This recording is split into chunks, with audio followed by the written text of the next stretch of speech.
माझ्या महाराष्ट्रातील बांधवांनो, भगिनींनो आणि मातांनो, नमस्कार. जय महाराष्ट्र. बऱ्याच दिवसानंतर आपण भेटतो आहोत. खूप इच्छा असतेच आपल्याला भेटायची, कारण आपल्याशिवाय किंबहुना आपल्या भेटीशिवाय अशी काही मजा गंमत येत नाही. परंतु गेले काही दिवस आपण सर्वच जण एका विचित्र परिस्थितीचा सामना करतो आहोत. पाहता पाहता मार्चपासून आजपर्यंत किती महिने झाले, म्हणजे हे जवळपास वर्षाचं निघून गेलेलं आहे. आपल्याशी बोलायला सुरुवात करण्यापूर्वी मी सर्वप्रथम आपल्या महाराष्ट्रातील तमाम नागरिकांना, सर्व धर्मियांना मनापासून धन्यवाद देतो आहे. कारण हा काळ जो आहे, हा मी सुरुवातीलाही आपल्याला बोललो होतो, सांगितलं होतं, सणासुदीचा आहे, पावसाळ्याचा आहे, सुगीचा म्हणजे शेतीचा हा सगळा काळ आहे. ह्या सगळ्या काळामध्ये गर्दी करणं टाळा, सभा समारंभ उत्सव हे टाळा. आणि मला एका गोष्टीचं समाधान आहे की आपण सर्वच, मग त्याच्यात कोणतेही धर्मीय मागे राहिले नाहीत. गणेशोत्सव अत्यंत साधेपणाने साजरा केला गेला. ज्या काही प्रथा परंपरा उत्सव, मग जैन धर्मीय त्याच्यात आले, मुस्लिम आले, पारसी आले, ख्रिश्चन्स आले, सगळ्यांनी आपापली एक सामाजिक जबाबदारी, त्याची जाणीव ठेवून या सर्व सणासुदीच्या दिवसामध्ये संयम पाळला. तुम्हाला खरंच धन्यवाद देतो आहे. हा संयम पाळत असताना गेले काही दिवस आपण पुनश्च हरिओम म्हणजे मिशन बिगिन अगेन या आपल्या कार्यक्रमामध्ये, कार्यक्रम म्हणजे पुन्हा आपली आयुष्याची गाडी, जीवनाची गाडी ही पूर्वपदावरती किंवा ट्रॅकवरती आणण्यासाठी प्रयत्न करतो आहोत. कार्यालयातील उपस्थिती वाढवत आहोत. इतर काही गोष्टी, मग त्याच्यामध्ये दुकानं असतील, मॉल्स असतील, हॉटेल्स असतील, ह्या सगळं इंडस्ट्रीज, उद्योगधंदे आहेत, यांच्यामध्ये आपण उपस्थितीला हळूहळू वाढीची परवानगी देतो आहोत. मधल्या काळामध्ये आपण जिल्हांतर्गत वाहतूकसुद्धा सुरू केलेली आहे. एकूणच पूर्णपणे आपण आपल्या आयुष्याची गाडी ही मार्गावरती आणण्याचा प्रयत्न करतो आहे. साहजिकच आहे, ह्या तीन गोष्टी एकत्र आलेल्या आहेत. एक तर आपलं आयुष्य पूर्वपदावरती आणणं, त्याच्यामध्ये सणासुदीचे दिवस, त्याच्यात पावसाळा, जी मला एक थोडी भीती होती आणि आहेच, ती समोर दिसते आहे. कोरोनाचं संकट गेलं तर नाहीच, पण ते वाढत चाललेलं आहे. वाढता वाढता वाढे अशी त्याची आजची परिस्थिती आहे. संपूर्ण जगामध्ये जणू काही दुसरी लाट येते की काय, किंवा आले की काय, अशी भीतीदायक चित्र आपल्यासमोर येत आहेत. मुंबईमध्ये सुद्धा गेले महिना 2 महिने आपण 1000च्या आसपास रुग्णसंख्या ही रोखून ठेवली होती, ती आता 2000 वरती गेलेली आहे. पुण्यामध्ये वाढते, सांगली, सातारा, ग्रामीण भागामध्ये आता हातपाय पसरायला लागलेला आहे. राज्यांमध्ये इतर ठिकाणी सुद्धा, म्हणजे इतर राज्यांमध्ये सुद्धा याची वाढ होते आहे. ह्याच दरम्यान आपलं विधानसभेचं अधिवेशन सुद्धा पार पडलं. हे अधिवेशन आपल्याला 2 दिवसात सगळे कामकाज आपल्याला त्याच्यात संपवावं लागलं. मी विधानसभेच्या अधिवेशनामध्ये सुद्धा आणि आत्ता आपल्या साक्षीने सुद्धा सर्व पक्षांना धन्यवाद देतो आहे, कारण अधिवेशनसुद्धा यशस्वी होण्यासाठी सर्वांनी सहकार्य केलं. एकूणच काय की सगळेजण आपापली जबाबदारी ओळखून सामाजिक भान ठेवून वागत आहेत. काही जणांना असं वाटत असेल कदाचित की आता कोरोना संपलाय, पुनश्च हरिओम म्हणजे आपलं राजकारण पुन्हा सुरू करावं. केलंही असेल, करायला काही हरकत नाही. तूर्त मी राजकारणाबद्दल काही बोलणार नाही, पण राजकारणाबद्दल आणि एकूणच महाराष्ट्राच्या बदनामीचा जो काही डाव आखला जातोय त्याच्याबद्दल एकदा मात्र मी जरूर मुख्यमंत्रीपदाचा मास्क हा थोडा वेळ बाजूला ठेवून आपल्याशी बोलणार आहे. त्यातले सुद्धा धोके आणि एकूण ज्या काही गोष्टी आहेत त्या आपल्यासमोर मी नक्की मांडणार आहे. मी बोलत नाही याचा अर्थ असं नाही की माझ्याकडे उत्तर नाही, पण एक मुख्यमंत्रीपदाच्या खुर्चीवरती बसलेला आहे, त्याला साजेसं काम आपल्याला करावं लागते. एकूण महाराष्ट्रामध्ये सगळं काही वाताहत झालेले आहे असं नाही आहे. महाराष्ट्र सरकार याही प्रतिकूल परिस्थितीमध्ये, मग ते पूर्व विदर्भातील पूर परिस्थिती असेल, निसर्ग चक्रीवादळाचा फटका असेल, मधल्या काळात अघोषित एक वादळ मुंबईमध्ये येऊन गेलं म्हणजे निसर्गाचं, अशा अनेक गोष्टी ह्या भेडसावत आहेत. पण याही परिस्थितीत महाराष्ट्र सरकार हे आपल्या सगळ्यांच्या आशीर्वादाने खंबीर पावलं टाकत आहे, यशस्वीपणाने पुढे चाललेलं आहे. हे केवळ आणि केवळ आपल्या आशीर्वादाचंच हे बळ आहे. आज मी काही गोष्टी आपल्याशी बोलणार आहेच, पण सुरुवात करताना मी करोना या विषयावरतीच बोलणार आहे.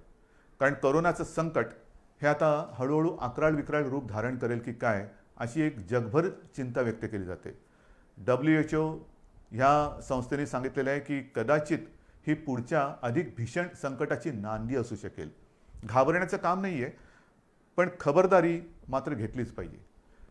अगदी सुरुवातीच्या काळात मी आपल्याला बोललो होतो की तुम्ही खबरदारी घ्या, आम्ही जबाबदारी घेतो. आज मी जबाबदारीतला काही हिस्सा हा तुमच्यावरती सुद्धा टाकणार आहे. आपल्या खांद्यावरती सुद्धा मी जबाबदारी टाकणार आहे. खबरदारी आणि जबाबदारी ह्याचा दोन्हीचा वाटप आपण दोघांनी करायचं आहे. काही गोष्टींची खबरदारी ही आम्हीही घेणार आहोत, काही गोष्टींची खबरदारी ही तुम्ही घ्यायची, काही जबाबदारी ही सरकारही घेईल, काही जबाबदारी आपणही घ्यायची आहे. मुख्य म्हणजे आपली जबाबदारी ही आपल्या कुटुंबापुरती असणार आहे. आणि म्हणून आपण ऐकलं असाल, पाहिलं असाल, मी महाराष्ट्रामध्ये येत्या 15 तारखेपासून जवळपास एक महिनाभर एक मोहीम राबवतो आहे. आणि या मोहिमेमध्ये जो जो कोणी या महाराष्ट्रावरती प्रेम करतो, जो कोणी आपल्या महाराष्ट्राला आपली भूमी मानतो, तो प्रत्येक महाराष्ट्रप्रेमी नागरिक जात पात धर्म पक्ष राजकारण बाजूला ठेवून सहभागी झालेला मला पाहिजे, किंबहुना त्यांनी सहभागी व्हावं असं माझं आवाहन आहे. ही मोहीम जी आहे त्या मोहिमेला आपण नाव दिलेलं आहे माझे कुटुंब माझी जबाबदारी. माझे कुटुंब माझी जबाबदारी. हे महाराष्ट्र माझं कुटुंब आहे आणि महाराष्ट्राला सुरक्षित ठेवणं ही माझी जबाबदारी आहे. आता ही जबाबदारी ही महाराष्ट्रातील, मी जसं म्हटलं की प्रत्येक महाराष्ट्रप्रेमीची जबाबदारी आहे. माझे कुटुंब माझी जबाबदारी म्हणजे काय? जसं आपण इतर वेळेला बघतो जुडो कराटेचे क्लासेस, आपली मुलं किंवा मुली हे त्याच्यामध्ये जातात, जुडो कराटे शिकतात. का शिकतात? Self defence. मग ते हे ते चालूच असतं त्यांचं. आणि मग त्याच्यात जो प्रावीण्य मिळवतं, निपुणता मिळवतो, त्याला ब्लॅक बेल्ट लागतो. आणि मग आपण म्हणतो अरे माझा मुलगा ब्लॅक बेल्ट आहे, मग माझी मुलगी ब्लॅक बेल्ट आहे. आता हा ब्लॅक बेल्ट सेल्फ डिफेन्सच्या या मोहिमेमध्ये तोंडावरती लावायचा आहे. मास्क. जो मास्क सार्वजनिक ठिकाणी लावून फिरेल तो मास्क म्हणजे आपला ब्लॅक बेल्ट आहे. आपलं सेल्फ डिफेन्सचं ते एक आपलं आयुध आहे. स्वतः सुरक्षित राहणं. आजपर्यंत लस कधी येणार, औषध कधी येणार, चर्चा चरवणं खूप ऐकतोय. मधल्या काळामध्ये लस उत्पादक एका कंपनीला थोडंसं थांबावं लागलं, पॉज बटन दाबावं लागलं, पुन्हा त्यांचा प्रयोग सुरू झालेले आहेत. ठीक आहे, साधारणतः डिसेंबर जानेवारीमध्ये ही लस आपल्या हातात येईल अशी एक आशा आहे आणि आपली प्रार्थना आहे. पण तोपर्यंत हे आता जागतिक सत्य आहे की सदा सर्वदा योग तुझा घडावा नाही. म्हणजे बाहेर फिरताना गर्दीच्या ठिकाणी सदा सर्वदा मास्क लावावा. कधीही मास्क काढून गर्दीच्या ठिकाणी फिरू नका. चार चौघामध्ये मास्क लावल्याशिवाय जायचं नाही, गर्दी करायची नाही. म्हणजे पहिली गोष्ट, एकतर आवश्यक नसेल तर घराबाहेर पडू नका. आणि आवश्यकता असेल, कारण आवश्यकता असतंच, रोजीरोटी कमवायची म्हणजे घराबाहेर पडणं आलंच. मग ते पडताना जिथे जिथे गर्दी होईल तिथे तोंडावरती मास्क लावायचा, एकमेकापासून अंतर ठेवायचं. त्याचबरोबरीने हात सतत धुत राहणं. हे काही नवीन नाही आहे. ही पहिल्या दिवशीची जी काही तुम्हाला मी खबरदारी घेण्याची एक गोष्ट सांगितली तीच त्रिसूत्री. ही त्रिसूत्री हीच ह्या विषाणूपासून लांब राहण्याचं एक आयुध आहे. ह्याच्या पलीकडे अजूनही तसं काही आलं आहे. औषधं येत आहेत, उपचार होत आहेत, आपण सुविधा वाढवतो आहोत, रुग्णशय्या वाढवतो आहोत, जम्बो हॉस्पिटल्स वाढवतो आहोत. ऑक्सिजनची थोडीशी एक कमतरता जाणवते, कारण आपले उद्योगधंदे सुरू झाले, त्यांनासुद्धा ऑक्सिजन लागत आहेत. पण आपण आता ऑक्सिजन ही आपल्या आरोग्य खात्याची प्राथमिकता ठरवलेली आहे. त्याच्यामध्ये 80% ऑक्सिजन हा प्रथम आरोग्यासाठी वापरला जाईल आणि मग आपण उद्योगासाठी देऊ. तर ह्या सगळ्या गोष्टी करतोय. डॉक्टरांचे टास्क फोर्स नेमतोय, कोरोना दक्षता समित्या नेमतो आहेत. परंतु ही जी मोहीम माझे कुटुंब माझी जबाबदारी आपण सुरू करतो आहोत, त्याच्यामध्ये एक दोन गोष्टी महत्त्वाच्या आहेत. एक म्हणजे प्रशासनाकडून माझ्या सूचना अशा आहेत आणि अपेक्षा माझी अशी आहे की अवघड जरी वाटत असलं तरी अशक्य काहीच नसतं. अवघड म्हणजे काय की महाराष्ट्राची लोकसंख्या ही जवळपास 12 कोटी आहे. ह्या 12 कोटी जनतेची आरोग्य तपासणी ही अशक्यप्राय आणि अवघड आहे. 12 कोटी कुटुंब म्हटल्यानंतर किती घरं आली, कुठे कुठे आली, घनदाट लोकवस्ती कुठे आहे, तुरळक लोकवस्ती कुठे आहे. आपला प्रयत्न असा असणार आहे की ह्या महाराष्ट्रातील प्रत्येक घरामध्ये पुढच्या महिनाभरामध्ये किमान 2 वेळा तरी आरोग्याची चौकशी करायला आपली टीम जाईल. त्याच्यामध्ये मला आमदार, खासदार, जिल्हा परिषद सदस्य, सरपंच, नगरसेवक सगळ्यांनाच मी सांगतोय की प्रत्येक जणांनी आपापल्या वॉर्डाची जबाबदारी घ्यावी. आपापल्या वॉर्डामध्ये म्हणजे छोट्या छोट्या विभागात जर का आपण जबाबदारी घेतली तर संपूर्ण महाराष्ट्र हा आपण याच्यामध्ये सहज व्यापून टाकू शकतो. कारण प्रत्येक मतदारसंघाला त्याचा लोकप्रतिनिधी आहे. त्या लोकप्रतिनिधींनी जर का जबाबदारी घेतली की माझ्या विभागाची जबाबदारी मी घेतो, काय टीम नेमायचे, ह्याच्यामध्ये शासनाचे आरोग्य विभागाचे असतील, महसूल यंत्रणेचे असतील, इतर आरोग्य कर्मचारी असतील, सोबत जर का आपल्या पक्षाचे असतील, असू द्या. आरोग्य तपासणी करायची. आरोग्य तपासणी म्हणजे चौकशी करायची. चौकशी म्हणजे कसं आहे की घराघरात जायचं, साधारणतः विचारपूस करायची की आपल्याकडे 50-55च्या वयापेक्षा कोण आहे, अधिक वयाचे कोण आहेत, त्यांचं ऑक्सिजन लेवल काय आहे, त्यांना इतर काही व्याधी आहेत का, काही लक्षणं आहेत का. जर काही व्याधी किंवा लक्षणं असतील तर ती आपल्या शासनाच्या यंत्रणेला लक्षात आणून द्यायचं. मग त्यानुसार पुढील उपचार काय करायचे, कुठे करायचे, ह्याचं मार्गदर्शन आपली मग शासकीय टीम त्यांना करेल. एकूणच काय की आपण मुंबईमध्ये जी यंत्रणा लावलेली आहे, मोहीम राबवतो आहोत, चेस द व्हायरस. म्हणजे व्हायरस पोचायच्या आधी आपण आपल्या नागरिकाकडे, माता भगिनी बांधवांकडे जायचं आणि त्यांना या व्हायरसपासून वाचवायचं. त्यांच्यामध्ये जर का रोगप्रतिकारक शक्ती कमी असेल, इतर काही व्याधी विकार असतील तर त्याच्यावरती इलाज करणं, ऑक्सिजन वाढवणं, ह्या सगळ्या गोष्टी करणं हे माझे कुटुंब, माझी जबाबदारी, ही एक बाब झाली. बाहेर फिरताना सुद्धा जे मी आपल्याला सांगितलं, बाहेर जो कुटुंबातला बाहेर जाऊन येईल त्यांनी, मी तर तुम्हाला काही गोष्टी सांगणारच आहे, मी मुद्दामून कागदावरती घेतलेले आहे. आणि काही गोष्टी ह्या अगदी लहानपणी आपल्याला सांगितल्या गेलेल्या आहेत. मला सुद्धा आठवतं आहे, माझी आम्ही बाहेरून खेळून आल्यानंतर आम्हाला मुलांना सांगायची, अरे खेळून आलास, चल हातपाय धु, कपडे बदल. आणि मग आमच्या प्रार्थना असायची, परवचा असायची. हे लहानपणीचे संस्कार. आता हेच संस्कार, ह्याच गोष्टी ह्या कोरोनाने आपल्याला सांगितलेल्या आहेत. बाहेर जाताना, बाहेर पडल्यानंतर सार्वजनिक ठिकाणी मास्क घालणे, बाहेरून गर्दीच्या ठिकाणावरून आल्याबरोबर आपल्यापासून माझं कुटुंब, ती माझी जबाबदारी आहे. मग समजा मला माझ्याकडनं कुठून त्यांना प्रादुर्भाव झाला, संसर्ग झाला, तर कुटुंब धोक्यात येऊ शकतं. आणि म्हणून मी बाहेरून आल्यानंतर पहिले जोडे बाहेर काढा. बाहेर सगळं फिरून आल्यानंतर चपला घालून आत यायचं नाही, बूट दाराशी काढायचे. आत आल्यानंतर हातपाय स्वच्छ धुवायचे. जर वाटलं आपल्याला तर आंघोळ करा, कपडे धुवायला टाका. या साऱ्या गोष्टी आहेत. रस्त्यावरती थुकू नका, सार्वजनिक ठिकाणी शिंकू नका, खोकू नका. या साऱ्या गोष्टी आहेत. पण त्याच आता आपल्याला कटाक्षाने पाळाव्या लागत आहेत. आणि म्हणून लोकांमध्ये वावरताना सुरक्षित अंतर ठेवावे, मास्क घालावा, हात वारंवार धुवावे. इतर व्यक्तींशी बोलताना हे आणखीन एक महत्त्वाचं आहे, इतर व्यक्तींशी बोलताना फेस टू फेस, काय मी त्याच्या तोंडावरती बोललो नाही, तोंडावरती नका बोलू. जरा समोरासमोर बोलण्याचं टाळायचं आहे. आणि बोलताना जरा फेस टू फेस न बोललं तर अधिक चांगलं. त्याच्यानंतर ऑनलाईन खरेदीवरती भर द्यायचा. जिथे जिथे सुपर मार्केट असतील किंवा काही सार्वजनिक बाजार असतील तिथे गर्दी नसलेल्या वेळी जावे, गर्दी करू नये. दुकानातील वस्तूंच्या सॅम्पलला कारण नसताना हात लावू नये. सार्वजनिक वाहनातून म्हणजे जसं शहरांमध्ये आपण आता बसेस सुरू केलेल्या आहेत, लोकलसुद्धा काही वर्गांसाठी सुरू केलेल्या आहेत, आणखीन काही त्याच्यात वाढ करतो आहोत, लोकलची वारंवारता वाढवतो आहोत, आणखीन हळूहळू सगळ्या गोष्टी आपण वाढवत जातो आहोत. पण सार्वजनिक वाहनात असाल तर बोलू नका, शक्यतो कमी बोला. त्याच्यानंतर बैठका, जशा बैठका आता मुख्यमंत्री घरी बसून काम करतात, घराबाहेर पडा.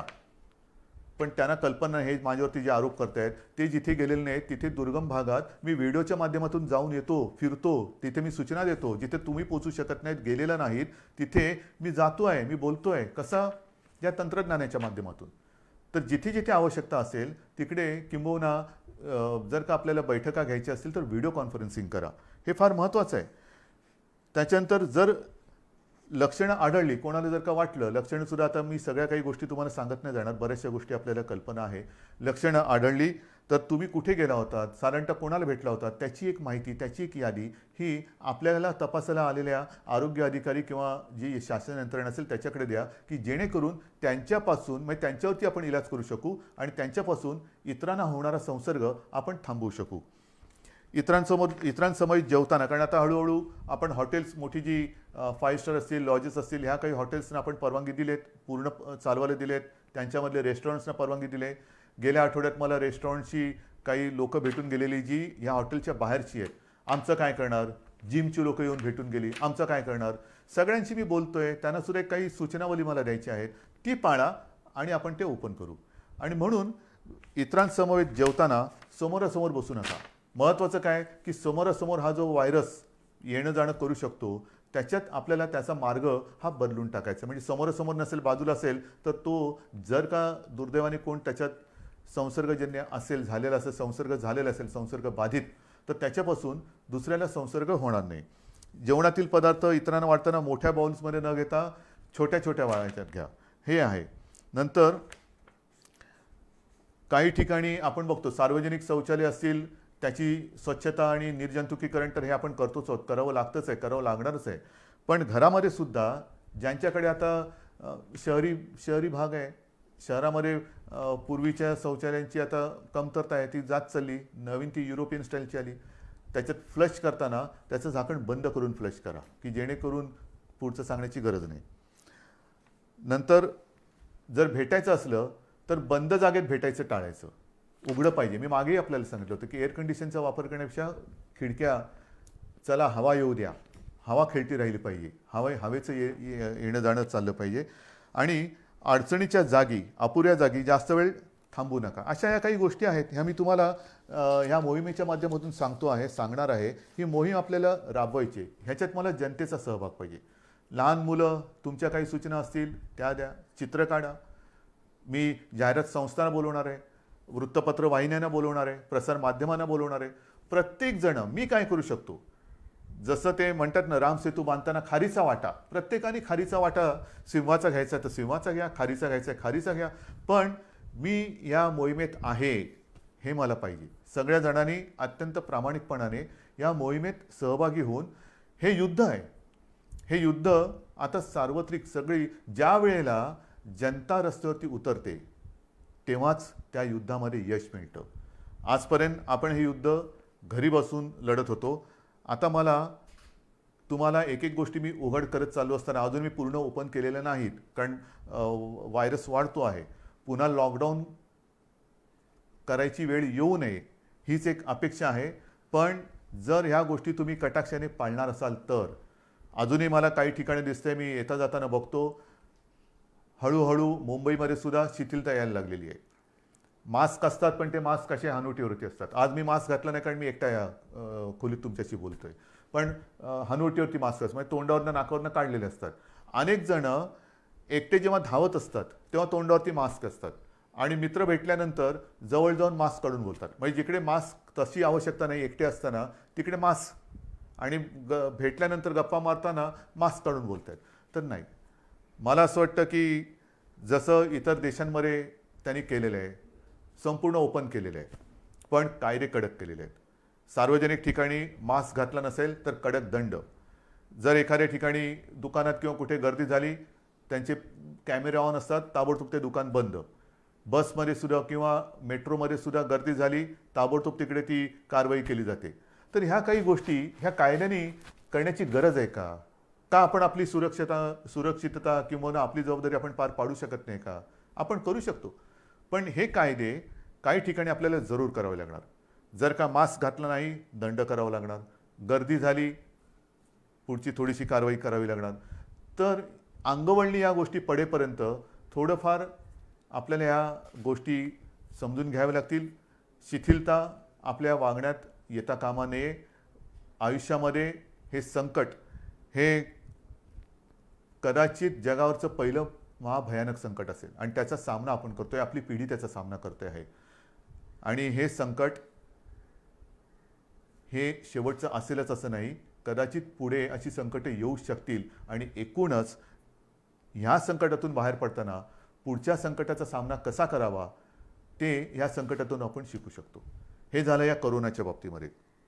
पण गेल्या काही दिवसामध्ये ज्या काही गोष्टी आपण सरकार म्हणून केलेल्या आहेत, वादळं मागून वादळं, मग ती निसर्गाची वादळं असतील, राजकीय वादळ तर ठीक आहे, त्याचा सामना तर मी करेन तुमच्या सगळ्यांच्या सोबतीने.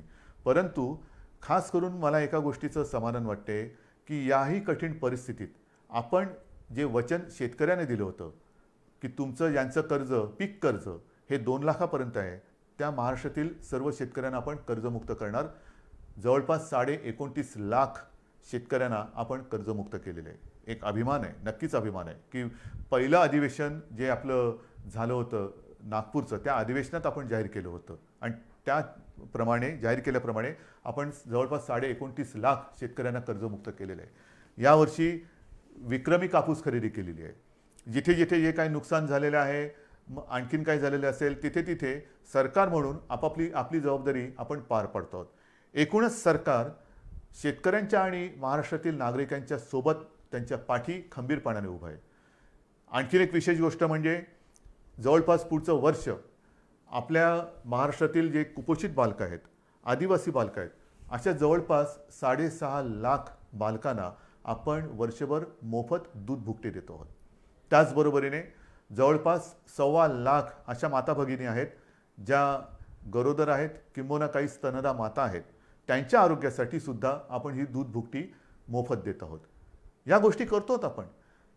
गेली काही वर्ष आदिवासींसाठी, आदिवासी माता भगिनी बांधव आहेत, त्यांच्याकडे बऱ्याचदा कोणाचंच लक्ष नसतं, पण त्यांच्यासाठी खावटी अनुदान योजना जी होती, जी गेली काही वर्ष बंद झाली होती, ती सुद्धा आपण चालू केलेली आहे.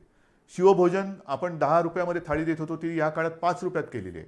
जवळपास 2.25 कोटी, जवळपास 2.25 कोटी थाळ्यांचं वितरण या कोरोनाच्या काळात झालेलं आहे आणि हे सतत चालू आहे.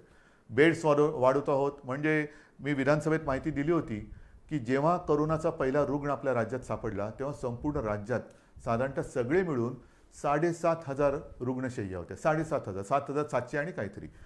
आजच्या घडीला आपल्या राज्यात सर्व बेड्स जर का धरले, त्याच्यात नेहमीचे beds, oxygen beds, ICU, ventilators, तर किमान 3,60,000 बेड्स आपण या गेल्या 4-5 महिन्यात वाढवलेले आहेत. ICU बेड्स वाढवलेले आहेत, डायलिसिसचे बेड्स वाढवलेले आहेत. म्हणजे असं काही नाही की लॉकडाऊन करून आपण गप्प बसलो. लॉकडाऊनमध्ये संसर्गाची साखळी तोडणं, पण त्याचबरोबरीने आपण आरोग्यविषयक सुविधा तयार करणं, हे काम आपण करतो आहोत आणि आज देखील ह्याच्यात खंड नाही पडलेला. जिथे जिथे आवश्यकता असेल तिथे तिथे आपण ह्या बेडची संख्या वाढवतो आहोत. इतर ऑक्सिजन जसं मी म्हटलं तसं थोडे दिवस थोडीशी आपल्याला एक उणीव भासते आहे, चणचण भासते आहे, कारण ऑक्सिजन जरी उपलब्ध असला तरी त्याच्यासाठी कंटेनर उपलब्ध होत नाहीत. तर ह्या सगळ्या गोष्टी जुळवाजुळव करून आपण यातनं मार्ग काढतो आहोत. औषधांमध्ये सुद्धा कुठेही आपण पुरवठा करण्यामध्ये कमी पडत नाहीत. सगळ्या गोष्टी करतो आहोत. किती गोष्टी तुम्हाला सांगायच्या. माझ्याकडे इकडे कागदाची चवडच आहे. ह्या सगळी चवड जर का वाचत बसलो तर संध्याकाळ काय रात्रसुद्धा झाली तरी आपण बोलतच बसू. शिक्षणाच्या बाबतीत सुद्धा ह्या सगळ्या गोष्टी अवघड आहेत, होत्याच. कारण काही ठिकाणी आपण ऑनलाईन शिक्षण सुरू करू शकलो, काही ठिकाणी ऑनलाईनची व्यवस्थाच नाही. मग अशा ठिकाणी ही सगळी सरमिसळ करत करत करत करत आपण शिक्षणाची सुद्धा एक सुरुवात केलेली आहे. मला असं वाटतं की अशी कोणतीही बाब आपण शिल्लक ठेवलेली नाही की जिकडे सरकार म्हणून आपण आपलं काम केलेलं नाही आहे. जसं निसर्ग चक्रीवादळ आलं, निसर्ग चक्रीवादळामध्ये जवळपास 700 कोटी रुपयांची मदत प्रत्यक्ष आणि इतर घरं बिरं असतील त्या माध्यमातून आपण केलेली आहे. अजून ही मदत चालू आहे. नुकतीच तिकडे केंद्राचं पथक येऊन गेलं, संपूर्ण पाहणी केली आणि केंद्रीय पथकसुद्धा समाधान व्यक्त करून गेलं. हे आता केंद्राचं पथक हे म्हणजे कदाचित माणसं बदलली असतील, पण केंद्राचं पथक आता पूर्व विदर्भात जिथे 15-1 दिवसापूर्वी भीषण पूर आला होता तिथली पाहणी करते. त्या पूर्व विदर्भात सुद्धा आपण तातडीने तत्काळ मदत म्हणून जवळपास 18 कोटी रुपये पाठवून दिलेले आहेत. पण एक मी माझ्या पूर्व विदर्भातील पूरग्रस्त माता भगिनींना आणि बांधवांना सांगतो की तुम्ही काळजी करू नका. ज्याप्रमाणे आपण कोल्हापूर आणि सांगली इथल्या पुरामध्ये जशी गेल्या वर्षी त्याच्या 1-1.5 वर्षात जो पूर आला होता तिथल्या जनतेला मदत केली, तशीच संपूर्णपणे मदत ही महाराष्ट्र सरकार, तुमचं सरकार तुम्हाला केल्याशिवाय राहणार नाही. हे करतो आहोत आपण. या सगळ्या गोष्टी कुठेही उणीव न ठेवता आपण पार पाडतो आहोत. अनेक संकट जरी आली तरी सरकार काय गप्प नाही बसलेलं. शेतकऱ्याच्या पाठी ते उभा आहे. याचं कारण का? कारण शेतकरी हा वर्क फ्रॉम होम नाही करू शकत. आपण सगळेजण ऑफिसमध्ये येणारे जाणारे लोक वर्क फ्रॉम होम करतो, पण उद्या शेतकऱ्याने ठरवलं वर्क फ्रॉम होम म्हणजे काय करणार? तर शेतकरी जो आहे त्याच्यासाठी सुद्धा आपण एक नवीन योजना ही आणलेली आहे जसं मी आता ही मोहीम एक वेगळी तुम्हाला सांगितली करोनाच्या बाबतीत, तसंच शेतकऱ्याच्या बाबतीमध्ये. कारण मी काय बघतोय गेले अनेक वर्ष, शेतकरी बिचारा अंधारात उडी मारतो.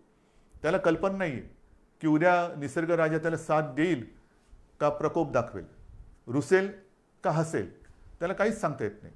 तरी देखील तो त्याच्या परीने त्याचं जे काय असतं, घरदार असेल, जमीन असेल, वेळप्रसंगी पत्नीचे दागिने असतील, मग त्याच्या कुटुंबातला त्याचा,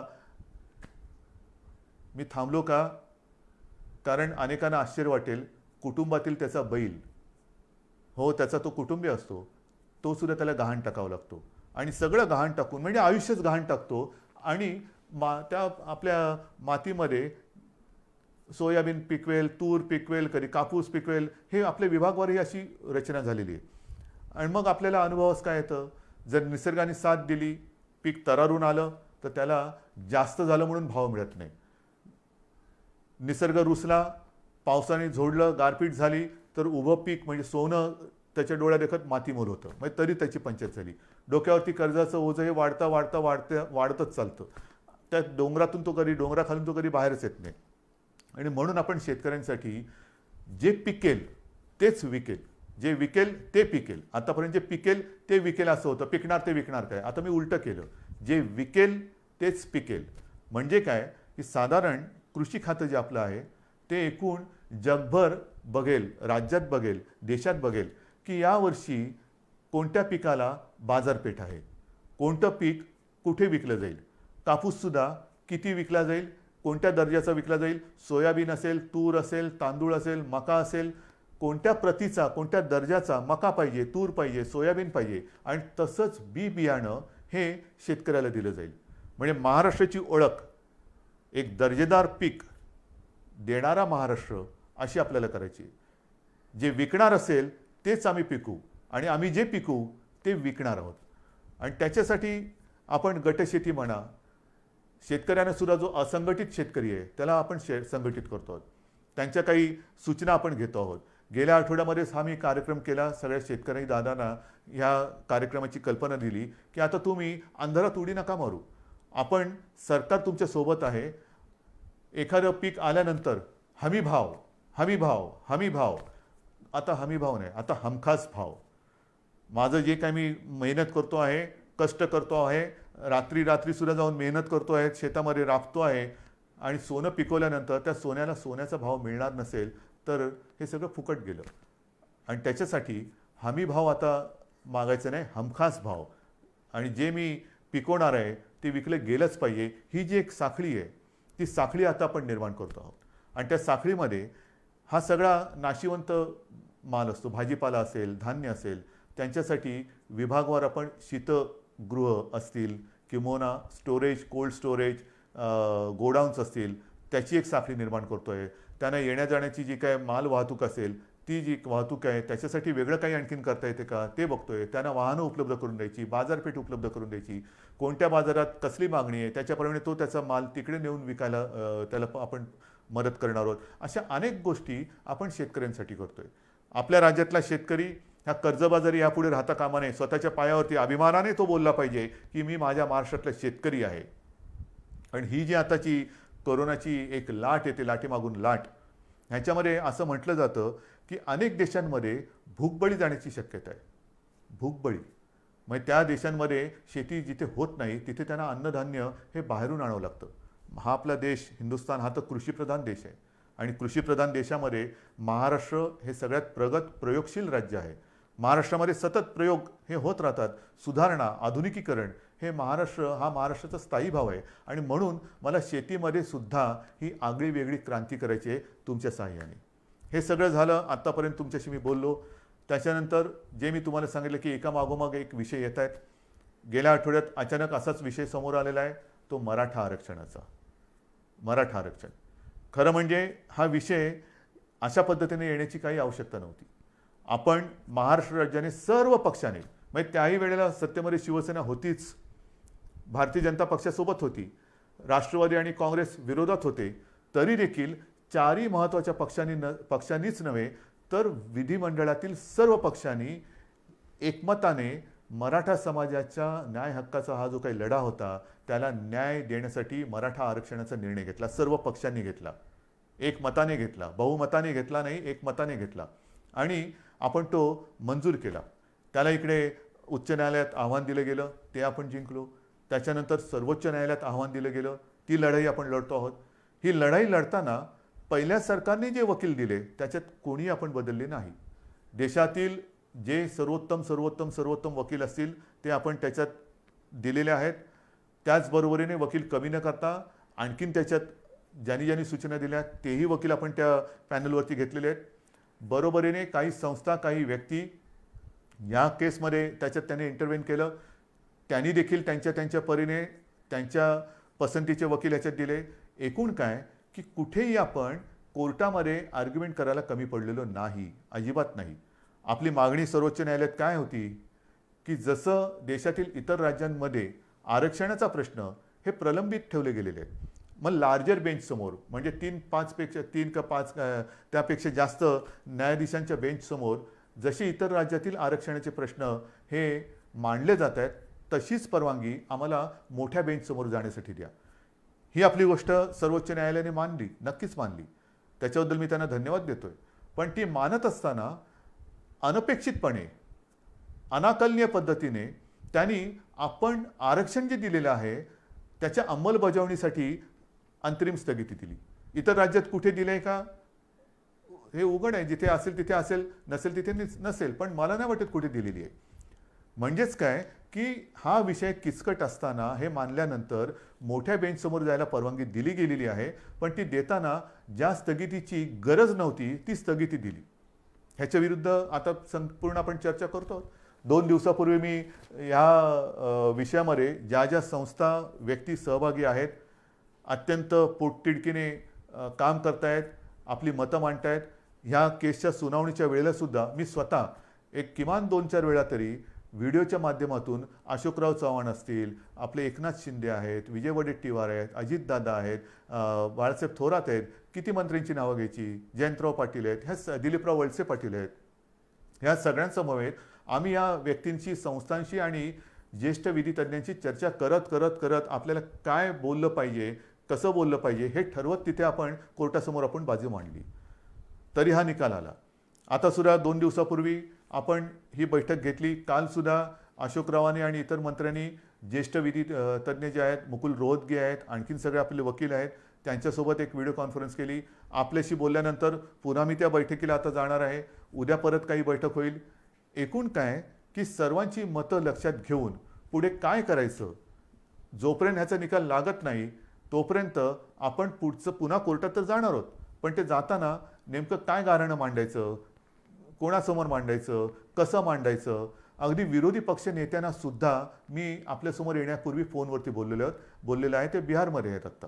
परवाच्या बैठकीला ते येऊ शकले नाही कारण ते बिहारला गेले होते आणि त्यांनी मला सांगितलं की कोणतेही राजकारण न करता उद्धवजी आम्ही या समाजाच्या मागणीसाठी सरकारसोबत आहोत. तर मला मराठा समाजाच्या माता भगिनींना आणि बांधवांना एक विनंती करायची आहे. तुमच्या भावना आणि आमच्या भावना वेगळ्या नाहीत. अन्यायाविरुद्ध लढा, आंदोलनं जरूर करा, काही हरकत नाही. पण केव्हा, जर सरकार देत नसेल तेव्हा. इथे तर सरकार आपलं आहे, सरकारने निर्णय घेतलेला आहे. मग लढाई कोणाशी, कशावरती रस्त्यावरती उतरायचं, कशासाठी आपण आपला उद्रेक किंवा उद्वेग जो काय आहे त्याचं तो रस्त्यावरती आणायचा. आपण एकत्र आहोत. तुमच्या मागण्यांना आपण न्याय दिलेला आहे. त्याला आव्हान दिलं गेल्यानंतरही राज्य सरकार ही तुमची बाजू हिरारीने, जिद्दीने, चिकाटीने, चिवटपणाने आणि वेळप्रसंगी आक्रमकपणे ही न्यायालयासमोर मांडते आहे. सरकार तुमच्यासाठी भांडत आहे. तुमच्या सगळ्यांच्या सूचना त्यांचा गांभीर्याने विचार करून आम्ही मार्ग काढतो आहोत. आता मी काय काय काढू शकतो त्याच्यावरती मी बोलत नाही, कारण पुन्हा मी काय बोललो तर या केसवरती त्याचा दुष्परिणाम होऊ नये. पण सगळ्या सूचना आम्ही घेतलेल्या आहेत, अजूनही घेतो आहोत आणि त्याचा सारासार विचार केल्यानंतर कायदेशीररित्या आपल्याला पहिला एक दिलासादायक मार्ग काय घेता येईल तो सुद्धा आम्ही विचार करतो आहे. आणि तो केल्यानंतर पुन्हा कोर्टात तर जातोच आहोत, कारण मोठ्या बेंचसमोर तर जायचंच आहे आपल्याला. हा निकाल तर आपल्या बाजूनी लागावा ह्याच्यासाठी आपल्याला कायदेशीर लढाई करायची आहेच. ती करण्यात कुठे तसूभर सुद्धा हे सरकार मागे राहणार नाही, हे वचन मी परवाच दिलेलं आहे. आजही पुन्हा ते मी देतो आहे. आणि म्हणून मी आपल्याला विनंती करतोय की सरकार आपल्यासोबत आहे. सरकारने निर्णय घेतलेला आहे. हा निर्णय घेतल्यानंतर एक तर हे कोरोनाचं संकट आहे, त्याच्यात अधिक आंदोलनं मोर्चे कृपा करून काढू नका. ज्याची खरंच आवश्यकता नाही ती एवढ्यासाठी की संपूर्णपणे अगदी शब्दशः सरकार हे तुमच्या भावनेशी सहमत आहे. तुम्हाला न्याय मिळवून देणं हे आमचं कर्तव्य आहे. आम्ही वचनबद्ध आहोत आणि म्हणून या परिस्थितीमध्ये आपण एकजुटीने आजपर्यंत जे काही वाटचाल करत आलेलो आहोत त्या एकजुटीला तडा जाईल असं कृपा करून करू नका. कोणी गैरसमज पसरू नका, कारण याच्यात गैरसमज पसरवण्यासारखं काही नाही. जे काय आहे ते सगळं समोर आहे. आपण सगळे एकत्र आहोत. एकजुटीने हा न्याय मिळवून घेतल्याशिवाय थांबायचं नाही हा निर्धार करून आपण पुढे जात आहोत. म्हणून महाराष्ट्रातील तमाम जनतेला मी पुन्हा एकदा विनंती करतो आहे की हे कोरोनाचं संकट, या संकटामध्ये आता जबाबदारीचा सुद्धा एक हिस्सा हा आपल्याला घ्यावा लागणार आहे. गावोगावी ज्या वेळेला ही पथकं येतील तेव्हा आपण स्वतःहून त्याला सहकार्य करा. कोणी घाबरण्याचं कारण नाही. कोरोना जरी औषध नसलं तरी वेळेमध्ये जर का लक्षात आला तर अनेक जण हे बरे होऊन सुखरूप घरी गेलेले आहेत, जात आहेत. रोजचा आकडा हा पुरेसा बोलका आहे, पण हे संकट वाढतंय हे सुद्धा तितकंच खरं. या संकटाचा सामना करण्यासाठी ज्या सूचना आजपर्यंत सरकार म्हणून आम्ही आपल्याला करत आलो त्या सूचनांचं जसं पालन केलं तसंच याही पुढे तुम्ही कराल आणि ह्या युद्धात आपण निर्णायक विजय मिळवू हा आत्मविश्वास व्यक्त करून तूर्त मी आपली रजा घेतो. जय हिंद, जय महाराष्ट्र.